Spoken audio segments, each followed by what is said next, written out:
Welcome to the Gaming's Greatest Generation podcast, where we discuss news, reviews, and all things video games with your hosts, the OG Leo Hawley, the overachiever Mark Lombardi, and Mr. Contradiction himself, Matt Harms. Stay tuned for ways to connect with the G3 community, contribute to the show, or tell us about your greatest gaming experiences. Now, let's get to the show.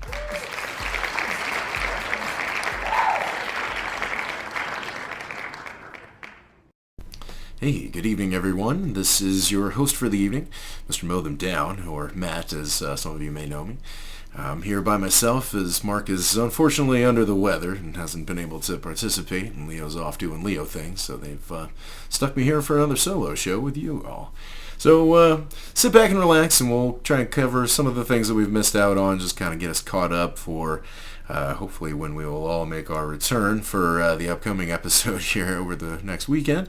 But we'll just go ahead and get right into a few topics that kind of caught my eye over the past few days, if you will.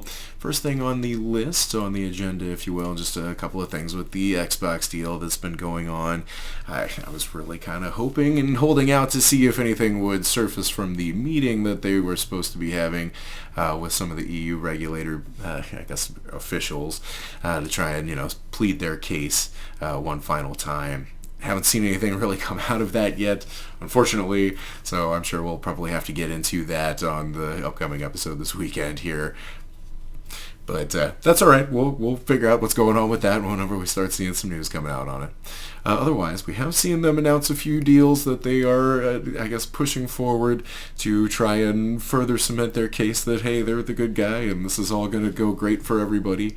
They have announced a 10-year partnership with NVIDIA to kind of host all of their first-party titles thus far on GeForce Now. They have referred to the fact that, Call of Duty will join that lineup if and when the merger goes forward. So I guess now NVIDIA is kind of giving their blessing, their backing on the whole deal. It's good move, I guess, by Microsoft, and I guess NVIDIA feels a little bit better having that on their side, since thus far, obviously, AMD is more kind of the one maintaining a big partnership with the console manufacturers, offering the more budget-friendly cards for their various builds. But they've also announced, they being Xbox and Microsoft, I should say, I'm sorry, they have also announced a 10-year deal with Nintendo to bring Call of Duty to the Switch platform, and I guess further Nintendo platforms going forward for 10 years at least. Personally, I'm curious to see how that one's going to work out for them. I feel like there is a definitive reason that Activision and Nintendo have not found a way to make that work thus far, and I'm assuming it's, heavily related to the fact that their consoles are probably not going to be able to deliver quite the same experience that most Call of Duty players would be looking for in that title. I guess the holdouts that have yet to get into it might be able to, try it out and see how they enjoy it. But I'm not sure if the mainstay of the series is really going to, feel the same, so to speak, whenever people are going to try and play that online or anything. I can't imagine it's going to run at 60 frames, and if it does, we'll see, I guess, what the game ends up looking like. I don't know, very curious to see how they'll be able to kind of put their money where their mouths are at the moment and deliver a worthy experience, other than just the promise of, the addition to the lineup there. But, smart plays on Xbox's part. We'll see if it helps them at all, I guess, with the EU decision. But moving on from Xbox and that whole thing, I'm going to throw Sony a bone here. They have announced a State of Play coming up on Thursday, actually, of this week, which I believe will air at 4 p.m. Eastern Standard Time, so modify accordingly for, wherever region you are currently located. But they are going to go over a few third-party titles, I guess, that are on the horizon, give an update on some upcoming VR games. I think I said 5 games that are going to be coming out within the next year or so to try and help support the newly released PSVR 2, which is reviewing very well, at least per Digital Foundry's review of the same. Still hard to know how things are going to turn out with that, so I have yet to take the plunge, I should say, but I'm definitely keeping my eye on it. Thus far, I'm very impressed with the tech they've kind of shown off with the headset and the peripherals. Mainly just need to know if it is going to have the lifespan that will justify the purchase. And that is definitely a bummer. It's a hard proposition, I guess, for the prospective consumer who might have the interest, and then for Sony as well. How do you ensure, for someone, make them feel assured that their investment is not going to go to waste in 6 months or a year if it's not, adopted enough for them to go ahead and continue supporting it. That's tough, but hopefully all will work out. Fingers crossed for that. We'll have to see. And then apparently to round off the show, they're going to feature a 15-minute in-depth dive on the upcoming Suicide Squad Kill the Justice League from Rocksteady Studio. I can't say that's one I'm necessarily super into myself, but I know that Leo is probably heavily salivating over the prospect of being able to check out some new footage on that. So yeah, hopefully if you are a fan or have any interest in that, you'll be able to check that out and see if you can wet your whistle, I guess, on whatever kind of tease they're going to provide for that. Moving on from Sony, I'm going to go ahead and throw Mark a bone here, and Nintendo, I guess, as a whole, but we'll actually include some somewhat Nintendo-ish related news. Pokemon Day is coming up on the 27th of this month. Not sure if we'll see much in the way of video game announcements, but wouldn't be out of the question to expect that there may be something that they'll go ahead and announce at the event there. Primarily, I guess the current suspected additions announcements are going to be DLC, of course, for the Scarlet and Violet editions that they have released most recently, and potentially maybe a Game Boy and or Game Boy Advance edition coming to the Switch Online offering. So I'm sure that Mark is keeping his fingers crossed. I know that Leo is at least interested in the idea of playing those games at some point someday. So hopefully if you are a Switch fan or a Pokemon fan or all of the above, you'll keep your eye out for that and see if they deliver you any news that will excite you. I'm going to move on from at least the console platform holders here and into some other related news, I guess, for one portion of this. But Ubisoft is continuing to support development of Skull and Bones still, and I guess we'll see that someday. Who knows? But they are, of course, continuing to support Rainbow Six Siege and providing further updates for that game. I'm not going to go too far into depth about details over the characters that they're adding. Admittedly, not too much is known aside from the first one that they're going to have on offering with the new season. However, interestingly enough, they have announced that they're going to be making some changes to a couple of gameplay aspects. First being riot shields, and that you will now no longer be able to blind fire, hip fire with a riot shield equipped.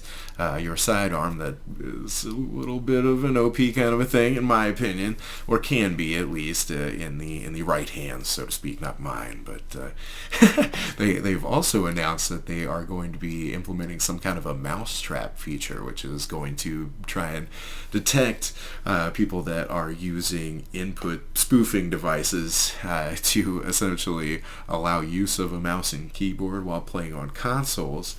It's been the large sticking point for the community for a long while. People complain about that pretty incessantly, and we'll have to see how well it works. But essentially the idea is, rather than just outright banning someone, they will identify the fact that you are using one of these devices, and they will start to introduce a disconnect in your input lag on your mouse to the point that the game essentially becomes just completely unplayable, which is honestly hilarious, and I kind of like the approach there. We'll have to see, I guess, how that works.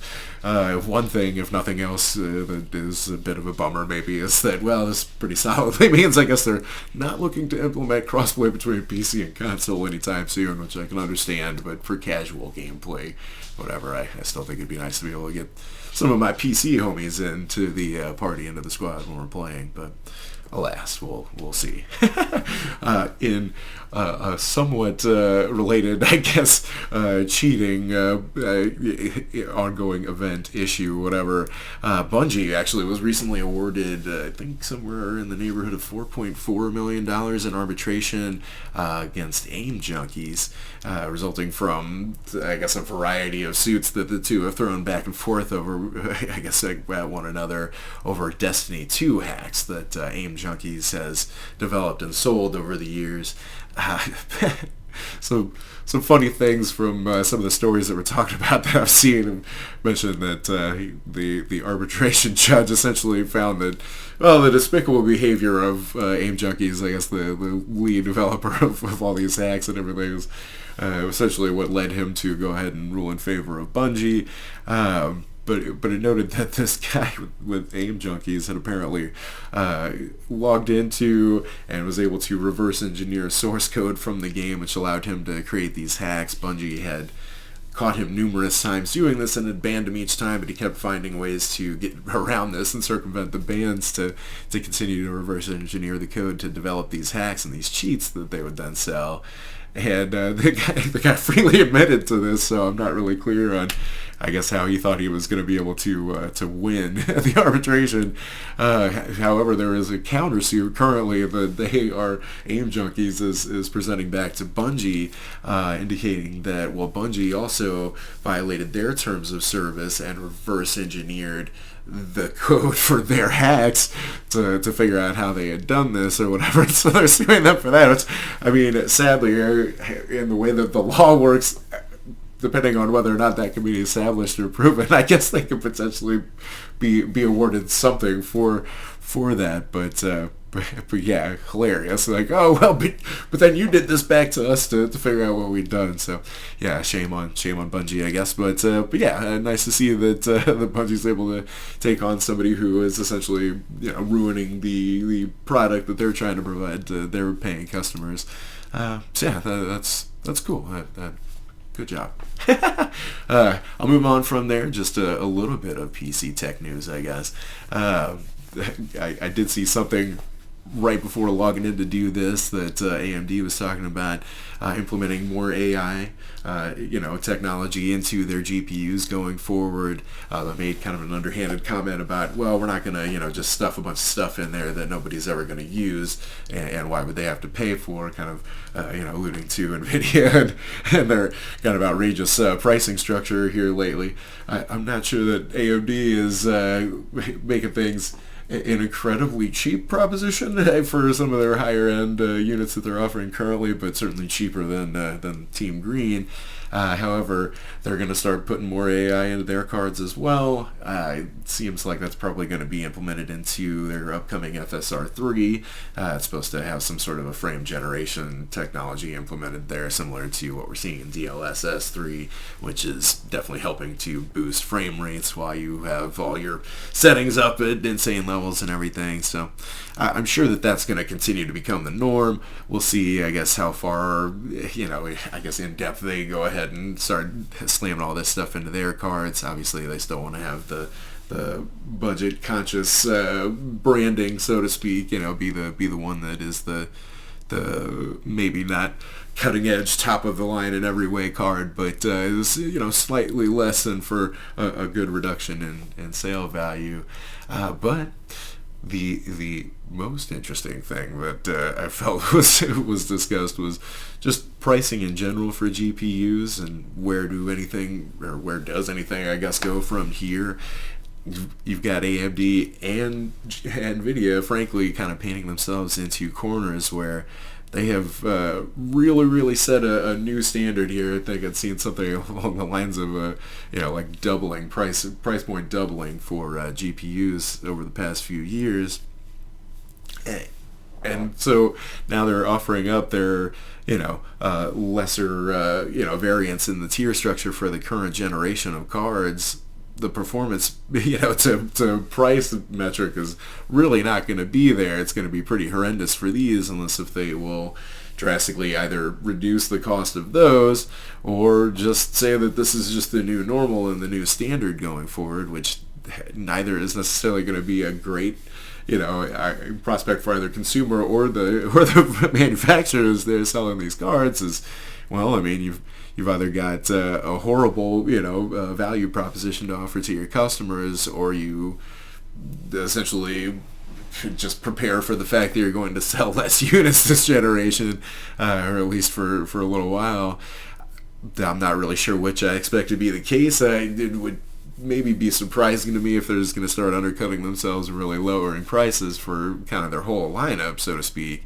But man, yeah, either way, yeah, it's not the greatest position to be in for anybody still, unfortunately. But you've got Intel coming up on the horizon as well, and if they're going to start delivering some of the cards that are being rumored here, where they're going to have a 4080 killer that's going to be performing comparably and is going to way undercut the price. I mean, man, might be that Intel is positioning themselves to go ahead and just clean up in the market as the big two boys kind of push themselves a little too far, taking advantage of all the massive demand from all the crypto mining that was going on. So time will tell. We'll have to see. It would be somewhat funny, I guess, if the guys put themselves too far up on the mountaintop and sort of screwed themselves over for this generation. If Intel can come in and really start knocking some socks off, but we'll see.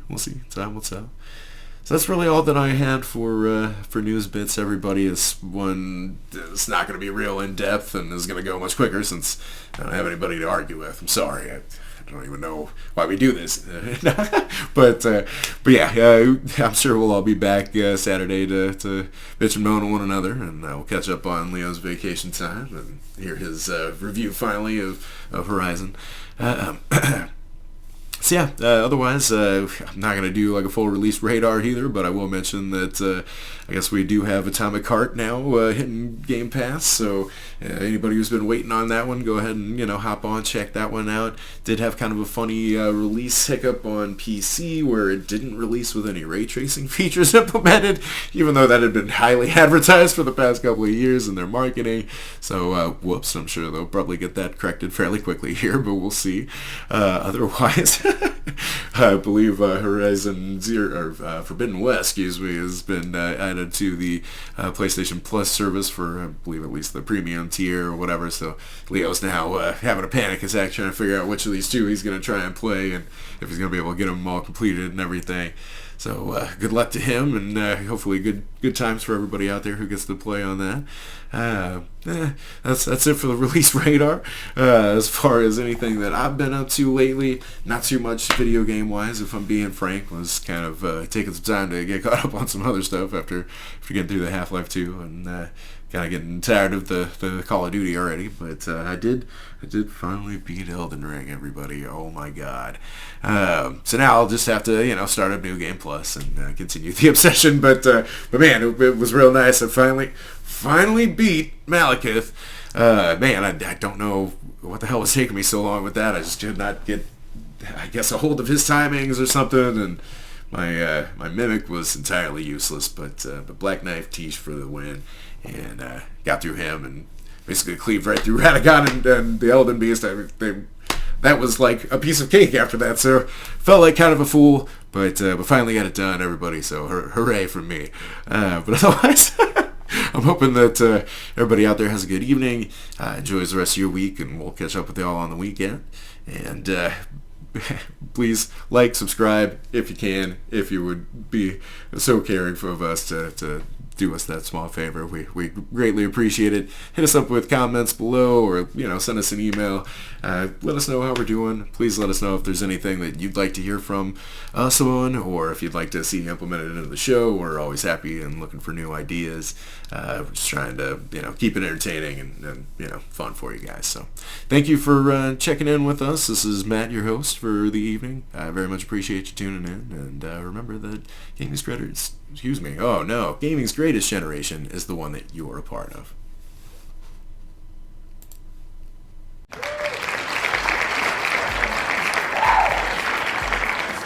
Thanks for listening to the Gaming's Greatest Generation podcast. We hope you enjoyed your time with us today.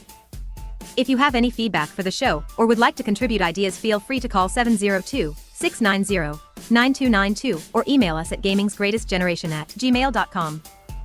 You can also join the Discord community by following the link in the show notes. See you next time.